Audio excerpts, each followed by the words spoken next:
और अतीक की मौत से पहले एक बिल्डर के साथ उसकी चैट काफी ज्यादा वायरल हो रही है।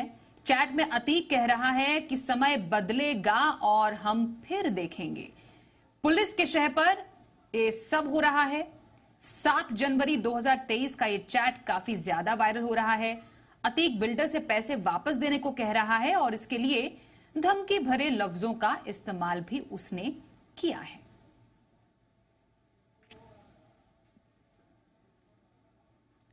अब हमारे साथ पूरी खबर पर संवाददाता राजू राज है। राजू, जिस तरीके से ये दिन दहाड़े अतीक की हत्या हुई, उसके बाद मुख्यमंत्री की पहली प्रतिक्रिया सामने आई है कि अब माफिया किसी को डरा नहीं सकता है। इस बयान के क्या मायने हैं? और दूसरा जो एक व्हाट्सएप चैट जो वायरल हुआ है बिल्डर और अतीक का, उसमें क्या बात से सामने आई है? देखिए, दो बातें हैं। आज जिस तरीके से योगी आदित्यनाथ मीडिया के सामने आए और उन्होंने तमाम चीजों को लेकर एक मैसेज जरूर दे दिया है कि अतीक और अशरफ की मौत हुई है, उससे पहले जिस तरीके से यहाँ पर अब माफियाओं के खिलाफ योगी सरकार ने कार्रवाई की है, निश्चित तौर पर उसे लेकर कहीं ना कहीं पूरे प्रदेश में और पूरे देश में ये मैसेज तो जरूर गया है कि जो भी माफिया होंगे उनके खिलाफ सख्त कार्रवाई करेगी, चाहे उसके लिए कोई भी हो। हमने देखा कि तमाम जो माफिया थे, गुंडे थे, उनके खिलाफ पूरे जब से योगी सरकार आई है तमाम एक्शन लिए गए और कहीं ना कहीं कानून व्यवस्था यूपी के अंदर देखने को जरूर मिला। अतीक को लेकर लगातार विपक्षी पार्टियां योगी सरकार पर सवाल खड़े कर रही थी इस बात को लेकर कि जो हत्यारों के खिलाफ जो कार्रवाई की, जो असद का एनकाउंटर हुआ, उसके बाद 3 बदमाश आए और अतीक और अशरफ की गोली मारकर हत्या कर दी। उसके बाद सवाल उठे कि जो कानून का अधिकार है, कानून अपने दायरे में अधिकार दे दे, पुलिस का काम है लॉ एंड ऑर्डर की सिचुएशन को मेंटेन करना।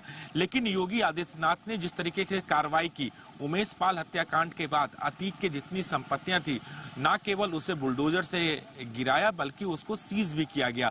और उसे देखकर कहीं ना कहीं ऐसा लगता है कि योगी सरकार अभी भी अपने उस फॉर्मूले को लेकर चल रहे हैं, योगी मॉडल को लेकर चल रहे हैं, जिसमें साफ तौर पर भ्रष्टाचार हो या फिर माफियागिरी हो, उसके खिलाफ सख्त एक्शन लेंगे। और वो एक्शन लिया। हालांकि अतीक और अशरफ की मौत के पीछे 3 बदमाशों का रोल था, वो पुलिस कस्टडी में आकर मार दिए।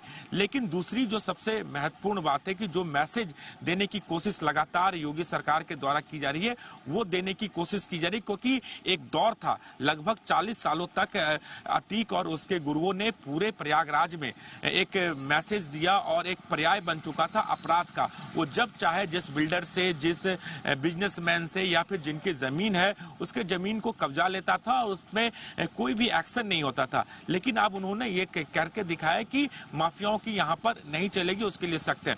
अब बात करते हैं दूसरी कि अतीक का जो व्हाट्सएप चैट जो सामने आया है, इससे साफ जाहिर होता है ये चैट 7 मार्च 2023 का, यानी इसी साल का है, जब वो साबरमती जेल में बंद था और जेल के अंदर से उसने एक बिल्डर को ये मैसेज किया और उस बिल्डर को इस मैसेज के तहत साफ तौर पर उसमें लिखा गया कि देखिए अभी हमारा दौर बिल्कुल कमजोर है और इस तरीके से यहाँ पर जिस तरीके से अपराध बढ़ रहे हैं उनको पैसे की जरूरत है और वो पैसा उनको मुहैया कराया जाए।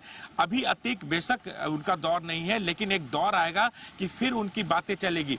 तमाम चीजों को उसने ये भी कहा कि उनके जो बेटे हैं वो डॉक्टर इंजीनियर नहीं है और वो अपना पैसा वसूल कर लेंगे। और आप जो बहाना बता रहे हैं कि ईडी के छापेमारी की, पैसे नहीं है, आप चुपचाप पैसे दे दो और इस पैसों का इस्तेमाल वो इलेक्शन के टाइम पे। तो इसका एक और संदर्भ ये है कि जेल जाने के बाद जिस तरीके से योगी सरकार ने काम किया, कहीं ना कहीं तमाम माफियाओं के आर्थिक रूप से उनके मकान गिरा दिए गए, उनके संपत्ति पर कब्जा किया, कहीं ना कहीं उनकी कमर तोड़ दी। और इसी वजह से अतीक को जेल के अंदर से ये मैसेज देना पड़ा कि आप वो पैसे वापस कीजिए। और जिस तरीके से धमकाया गया, ये कहीं ना कहीं संदेशा था कि कैसे उनका लहजा था और कैसे पैसों की कमी उनके पर पड़ गई और इस वजह से वो मैसेज करना पड़ा।